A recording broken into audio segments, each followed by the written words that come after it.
Thank you আমাকে এত বড় একটা সারপ্রাইজ দেওয়ার জন্য। সবাইকে ধন্যবাদ। আচ্ছা, আমরা তো কেক কেটে ফেলেছি, এবার কি আমার গিফটগুলো তোমরা আমাকে দিবা না? আমি গিফটের জন্য এতক্ষণ ধরে অপেক্ষা করতেছি, তোমরা আমার জন্য গিফট আনছো।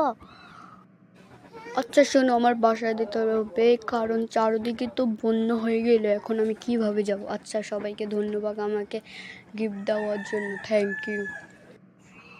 বাসায় যাওয়ার আগে এটা বলো যে আমাকে কি সুন্দর লাগতেছে, বলো না। আচ্ছা শোনো, কেকটা অনেক ভালো লাগছে আমার কাছে, আর আমি বাসায় যাবো, ঠিক আছে, আমাকেও সুন্দর লাগে, ঠিক আছে, কেকটা তো আমার কাছে দারুণ। আমি কি কেকটাকে বাসায় নিয়ে যাব, আমার মা বাবা ভাই বোন সবাইকে দেবো। আচ্ছা, আমি কেকটাকে বাসায় নিয়ে যাই, ঠিক আছে, ওকে। আচ্ছা, অনেকক্ষণ হয়ে গিয়েছে, এখন আমি বাসায় যাই, কারণ রাত বেশি হয়ে গেলে আমি বন্যা দিয়ে কীভাবে বাসায় যাবো। তো সবাইকে আসার জন্য ধন্যবাদ, এবার আমি বাসায় যাই, টাটা।